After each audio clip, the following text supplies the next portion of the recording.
Hello, Televiewer. It's Friday in the nation's economic capital, Douala, and we are on to your favorite program, The Brief. We're very sorry for the late start of the program due to some issues, some technical issues. Notwithstanding, we are on and we are here to give you the headlines that are making news in the papers this morning. Good morning, Audrey. Messieurs, bonjour. Et à la une des tabloïds de ce matin, on débute avec le quotidien Réalité Plus qui parle naturellement du discours du chef de l'État.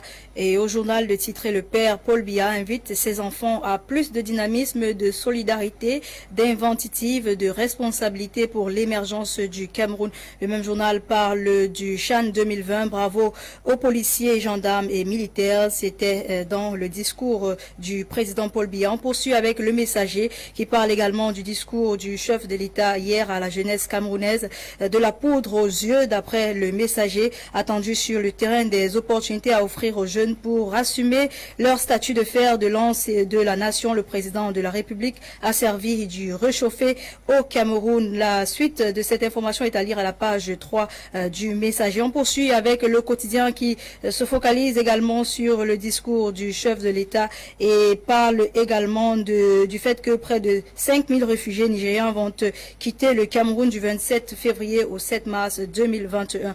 Et on termine avec Le Jour qui parle d'université d'État et enquête sur le recrutement spécial des docteurs. D'après le journal, la publication des résultats est attendue au moment où les règles sont changées pour écarter certains candidats. Le même journal parle des faux vins fabriqués à Yaoundé. Un important stock constitué des champagnes, des bouteilles de whisky, de l'éthanol, des vignettes CEMAC a été saisi après une perquisition. Le même journal parle également de Cannes Junior, Cameroun, Mauritanie en ouverture. Voilà, madame, messieurs, pour les tabloïds en langue française. Place aux tabloïds en langue anglaise avec Tolasha Kingsley. Thank you, Orizas. This morning, we begin with the Lone English Daily, The Guardian Post, which of course took interest in the message of President Paul Biya to the youths. And according to the paper, Shan 2020, Biya hails Defense Security Forces for job well done. That was during his State of the Nation's address to the youths on the 10th of February 2021. And equally in Marwa, we are told that Minad Boss oversees voluntary repatriation of over 5,000 Nigerian refugees who regained their national territory. Recently, a tripartite agreement was signed to that effect recently in the presence of the visiting governor of Borno State of the Federal Republic of Nigeria and the country representative of the United Nations High Commissioner for Refugees in Cameroon and Territorial Administration Minister of Cameroon.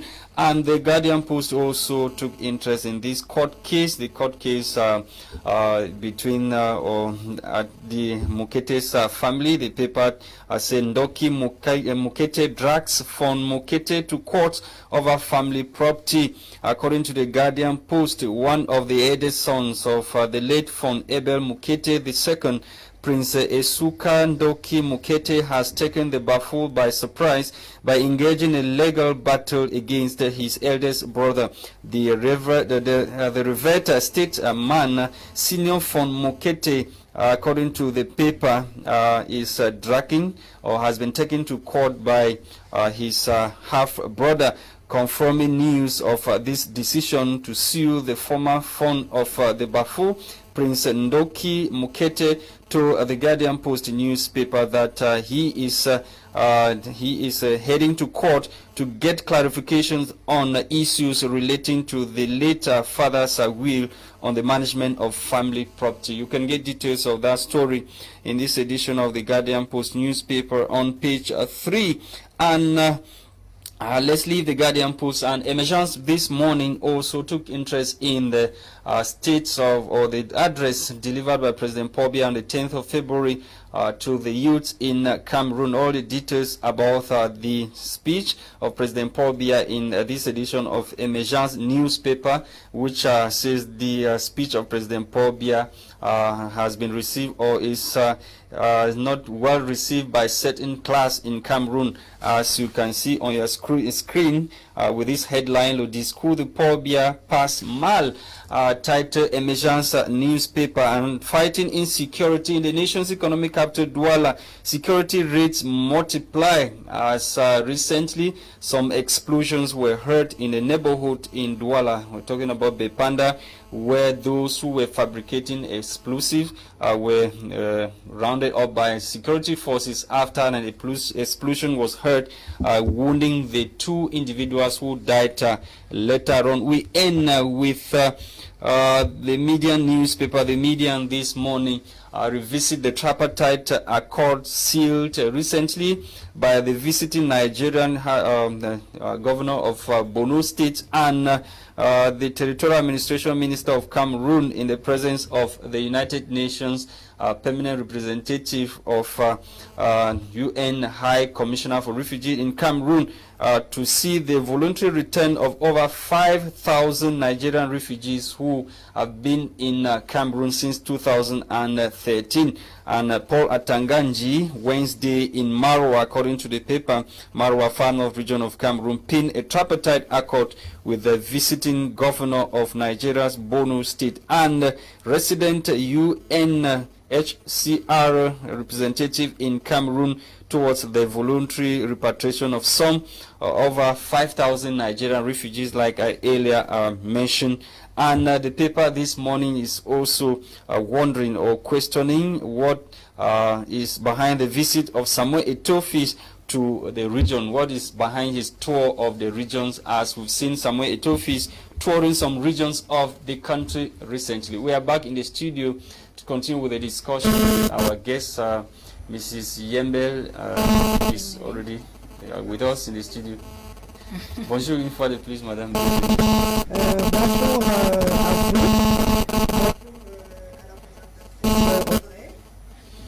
je suis très heureuse de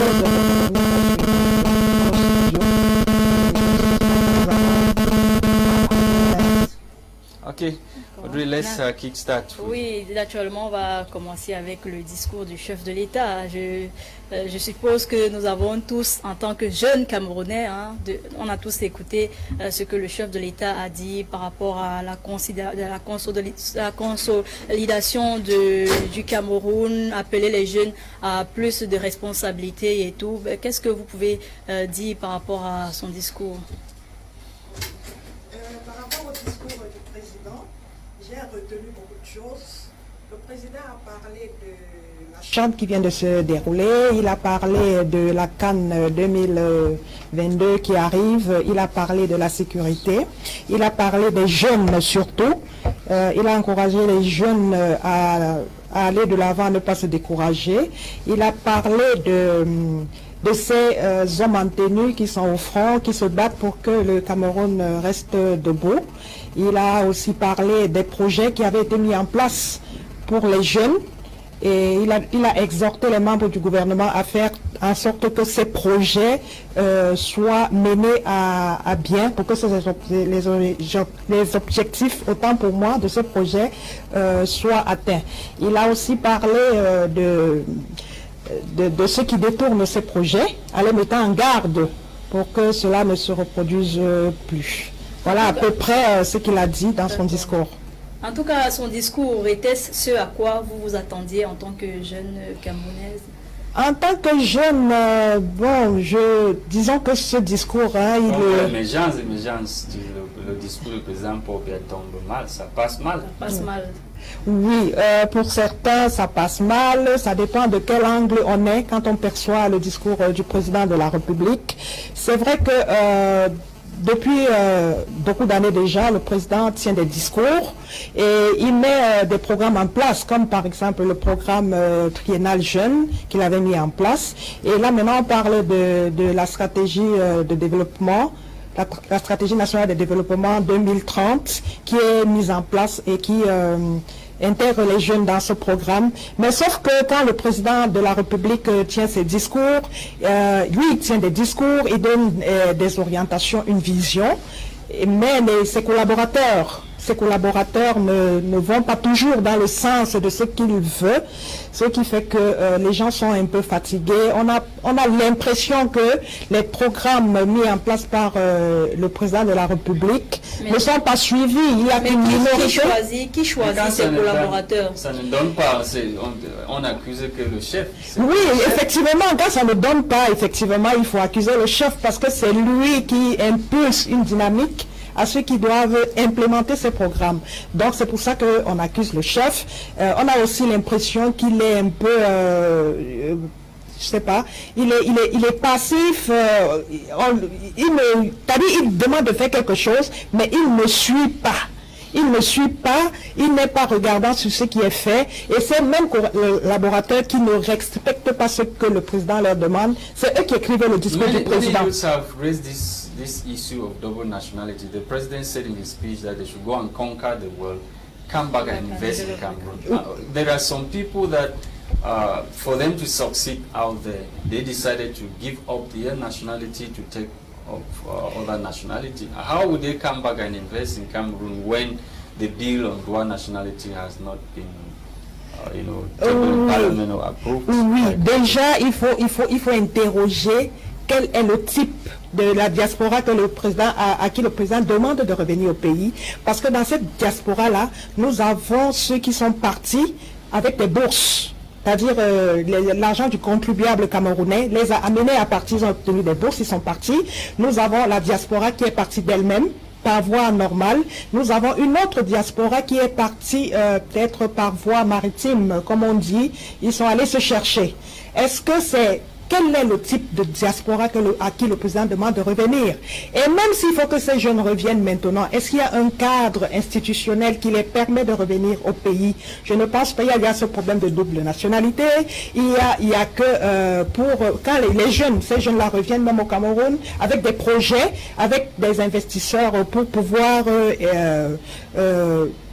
assister, pour pouvoir se mettre, c'est-à-dire pour pouvoir au Cameroun de se développer, pour pouvoir permettre au Cameroun de se développer, il y a au niveau du gouvernement de l'État certaines personnes qui créent des barrières, c'est-à-dire le cadre des affaires devient très compliqué, il va falloir une multitude de papiers pour pouvoir revenir sur société. Votre parti est composé de jeunes. Oui, notre parti qui est composé de jeunes, justement, nous avons proposé qu'un ministère de la diaspora soit créé et que le problème de la double nationalité soit débattu. Il y a déjà le ministère de la relation extérieure. Oui, mais il faut un ministère spécifique pour la diaspora, parce que cette diaspora qui veut revenir même au pays se plaint du fait que dans le gouvernement, il y a des gens qui les empêchent de venir, qui bloquent leurs projets quand ils reviennent au pays. Donc, il y a des gens qui les bloquent, il y a des gens qui récupèrent leurs projets pour les remettre aux membres de leur famille ou alors pour poursuivre ces projets.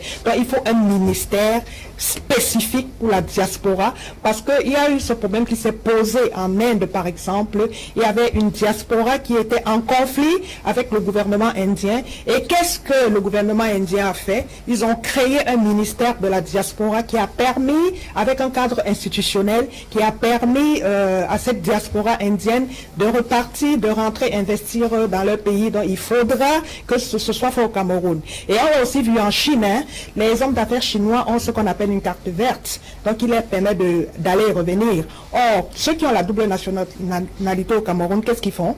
Ils ont d'abord des barrières à l'entrée. Quand vous avez votre passeport américain ou alors français ou je sais pas moi, vous devez payer l'entrée.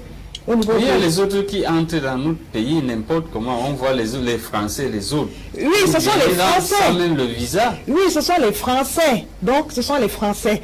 Eux, ils peuvent venir, ils entrent avec la loi immigrative, la loi d'entrée pour les étrangers. Mais les Camerounais qui sont à l'étranger, qui ont pris d'autres nationalités, sont butés à la double nationalité, parce que quand tu prends une autre nationalité, tu perds d'office ta nationalité camerounaise. Ce qui fait que quand tu reviens, donc, tu es obligé de payer des taxes pour entrer. Et ça crée d'énormes frustrations pour ces jeunes qui veulent investir au pays. Donc, nous proposons de mettre sur pied peut-être une carte verte comme en Chine, parce que ça a résolu ce problème avec les hommes d'affaires chinois. D'accord, Madame Yembel. pardon de vous couper. Je dois l'avouer, j'ai fait le tour sur les réseaux sociaux pendant le discours et j'ai remarqué un certain nombre de Camerounais qui critiquaient le fait que le président de la République applaudissait les militaires, le travail des militaires, soit au front ou alors ceux qui sont dans les zones en crise. Alors il y a beaucoup qui pensent que le président apprécie le travail des militaires. Ça veut dire qu'il est en train, n'est-ce pas, d'encourager les tueries qui continuent de se passer de ce côté-là. Que pensez-vous? Oui, le président a apprécié le travail des militaires. C'est normal que le président apprécie le travail des militaires parce que le Cameroun est attaqué partout. Le Cameroun est attaqué au nord par Boko Haram. Le Cameroun est attaqué à l'est par les ex-Séléka, c'est-à-dire par les rebelles du côté de la Centrafrique. Le Cameroun est attaqué au nord-ouest et au sud-ouest. On connaît très bien le problème du Nozo. Donc ça fait que ces jeunes qui quittent leur famille, leurs épouses, leurs enfants, leurs parents, et vont au front. C'est vrai, ils se sont engagés pour ça. Ils vont au front pour défendre le Cameroun. Je crois qu'à un moment donné, quand même, il faut... Yeah, the president also called on some youths, some young people. He called, say they are siding with demons of division and hatred. Oui, voilà. Et il y a aussi donc, il y a ces militaires-là qui sont au front. Il faut les encourager à un moment donné parce ils abattent un travail énorme. Parce que, et en même temps, chez les militaires, il y en a qui désertent, hein.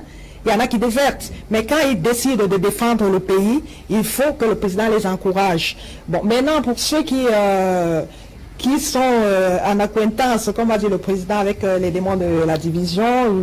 Vous savez, le président, lui, il a toujours des termes spécifiques à lui.